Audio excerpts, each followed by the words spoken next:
Hey everyone, welcome back. Every single week here at the Kuni Monday channel, we put a ton of effort into bringing you bone-chilling explainers of true horror stories. So if you've been enjoying our deep dives, make sure to hit that subscribe button and ring the bell icon so you never miss an update.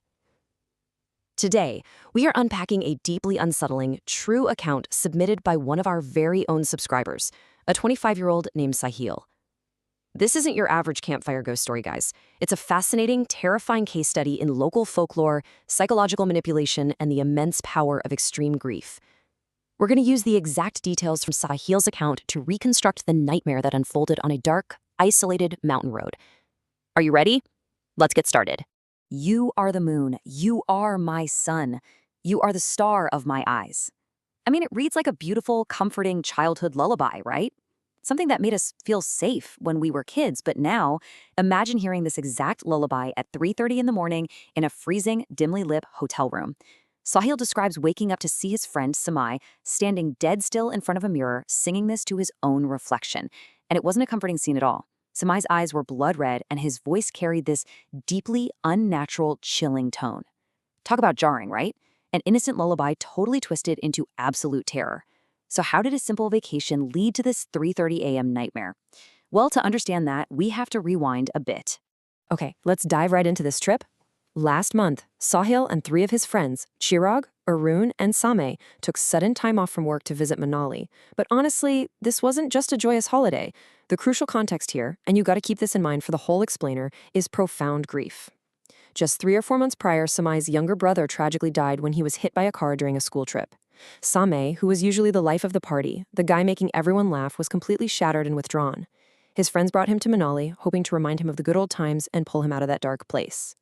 This deep psychological trauma is literally the foundational piece of this entire story. So on their 3rd day, having explored a bunch of places, they plan to drive up to the breathtaking Rohtang Pass. But as they're leaving the hotel, the receptionist gives them a very specific, chilling warning. He says Rohtang literally means the Valley of Death. You need to return before 6 p.m. He tells them that even the locals lock their doors and stay inside after dusk. According to legend, centuries ago, anyone who ventured into the pass at night would be found dead in the valley the very next morning. But you know how it is. Like so many tourists, the 4 guys arrogantly dismissed this. They thought, come on, so many people visit here, this is just a foolish story to scare tourists. They laughed it off and drove away, completely unbothered. Now, this slide perfectly illustrates a really fascinating conflict of narratives. Whenever people mysteriously died at night in Rohtang, there were 2 totally different explanations. On one side, you have the official authorities, who logically attributed these deaths to extreme cold, hypothermia, or fatal car accidents on those treacherous mountain roads. Totally makes sense. But on the other side, you have the locals. Their deeply rooted belief was that an evil, shape-shifting entity, a dark shadow, roamed the pass and it was entirely responsible. The boys, of course, sided with the authorities' logic in their minds, ignoring the local folklore. And honestly, that was their first and probably most dangerous mistake.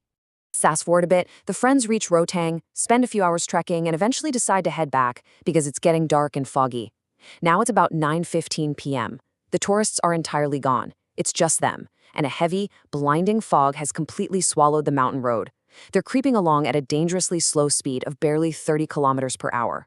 A run is at the wheel, fog lights blaring, but the visibility is virtually zero. They can't see the road ahead, they can't see the sharp turns, one single mistake, and they could literally plummet off the cliff into the gorge below. The isolation is complete, the trap is officially set. Navigating totally blindly, they suddenly spot a stone milestone on the side of the road. It reads, Manali 28 km. Beside it, in the freezing cold night, Sahil notices a man wearing only a simple white dhoti with a piece of cloth draped over him. It's super weird, but Sahil doesn't say anything, and they keep driving. But here is where the suspense absolutely skyrockets. About 20 minutes of continuous driving later, they see the exact same milestone, Manali 28 km, and the exact same man sitting there. How is that even physically possible? They quickly realize they are trapped in what seems to be a supernatural loop. But trust me, it gets much, much worse. So Sahil is about to speak up about the guy in the dhoti when Chirag suddenly blurts out, terrified, that 20 minutes ago he saw a little girl holding a toy at that milestone. Arun, utterly confused, says, what are you guys talking about? I saw a black horse standing by the stones just watching us. They were all looking at the exact same physical spot at the exact same time, but the entity was seemingly projecting entirely different, tailored hallucinations into each of their minds. And what did Samay see? He didn't even say. He just went into this weird trance, repeating that someone needed their help and they must stop. The dread just keeps mounting. It's approaching 11 p.m. now, and they cannot break this 20-kilometer illusion. The hotel receptionist's warning is definitely ringing in their ears now. Then Arun, gripping the steering wheel, quietly tells everyone, "Don't look outside. Someone is walking right alongside us. Just keep looking forward." Guys, think about the sheer physics of this terror. They're in a moving car, going roughly 40 kilometers per hour, and yet right outside the window, a shadowy figure is keeping perfect pace with them. It wasn't sprinting, it wasn't even running.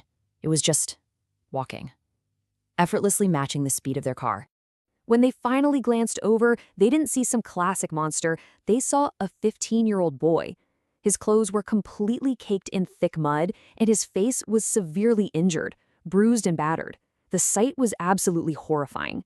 But true panic hit when Samay, completely entranced, muttered that the boy needed help and actually reached for his window. Arun frantically mashed the central locking controls to keep it shut, but the mechanical system totally failed. It was almost as if something was overriding the car's electronics. Samay rolled down his window and just stared blankly at the injured boy. The boy eventually stopped, and as they looked in the rearview mirror, he was standing in the road, waving at them, and chillingly, Samay was waving back with a smile. Let's look at this timeline real quick, because the pacing of this ordeal is just incredibly methodical. At 6 p.m., they ignore the curfew warning. By 9:15 p.m., the environment turns hostile, trapping them in the fog and severely slowing them down. At 11 p.m., the psychological isolation takes over. They're stuck in a spatial loop, seeing tailored hallucinations that just completely wear down the rational lines. The entity was slowly, deliberately testing their defenses. By the time the boy physically appeared alongside the car, Samay's grief had already left his psychological door wide open. This perfectly sets the stage for the final horror at 3:30 a.m., the awakening. Which brings us full circle right back to that terrifying climax in the hotel room. After finally breaking the loop, they eventually spotted a 16 km marker. They reached the hotel just before 2 a.m. Exhausted and terrified, they tried to sleep. But at 3:30 a.m., Sahul woke up to the sound of that lullaby. He opened his eyes to see what the source describes as Samay's total possession. The entity hadn't just waved at Samay on the road, it had followed them back. It had entered the room, and it had seemingly taken complete control of Samay. The friends desperately called out his name, but Samay was completely deaf to them, acting like a small, innocent child playing in front of the mirror. The visual details here are just incredibly disturbing. As I mentioned, his eyes were blood red, but way more horrifying were the physical marks on his body. There were deep, dark bruises around his neck, looking exactly as if invisible hands were violently choking him from both sides. And yet, despite this apparent physical trauma, his face held an unnatural, chilling, innocent smile. The source implies a terrifying concept here. The entity, perhaps the spirit of that injured boy from the road, was literally physically manifesting its own trauma, its own violent end, directly onto Samay's living body. At this point, the friends are absolutely paralyzed by fear. No one even dared to go near him or touch him. As they slowly backed out of the room, Samay suddenly collapsed unconscious. The moment the sun rose, they didn't even think about going to a hospital. Remembering the local legends, they rushed Samay to a local pundit, a traditional priest and healer, for desperate intervention. What happens next is a really fascinating look into traditional exorcism practices and how local folklore actively combats the supernatural forces it believes in. Let's walk through this structured process, because it explains exactly why this happened to Samay. Step 1 was identification. The Pandit took one look and instantly linked the possession to Samay's immense unresolved grief over his dead brother, explaining that a dark entity used that exact vulnerability to infiltrate him. Step 2, Nazar Utarna, was performed to remove the evil eye and negative aura. Step 3 involved intense jodhpunk, cleansing mantras and a puja to wear down the spirit's grip. And this led directly to Step 4, expulsion. The biggest takeaway here is that this wasn't a random attack at all. The entity specifically preyed on a fractured state of mind. The climax of this cleansing ritual was incredibly visceral, and it really shows how deeply these cultural beliefs manifest physically. As the pundit completed the final prayers, Samay was suddenly overcome with violent, uncontrollable vomiting. But according to Sahil, what he expelled was definitely not normal. It was a thick, dark, viscous liquid, described as a literal physical manifestation of the dark energy that had taken root inside his stomach and his soul. Only after this horrific purge was the entity fully expelled, and Samai finally returned to his normal self. Now, while Samai is perfectly normal today, Sahil admits he is still haunted every single night by the echoes of that lullaby. And that brings us to the absolute most chilling moment of the entire ordeal. Right before Samai passed out in that hotel room, while smiling that innocent, twisted smile, the entity inside him turned to the three friends and asked one final question. If I knock on your window tonight, will you open it to help me? It's a terrifying reminder of how our basic instinct to help, mixed with our deepest grief, might just be weaponized against us. What would you do if you saw someone in need on a dark, foggy mountain road? If you have a true horror story of your own, you can send it to us by messaging our Instagram page. The link is down in the description. Thank you so much for joining me on this explainer, and I'll see you in the next one.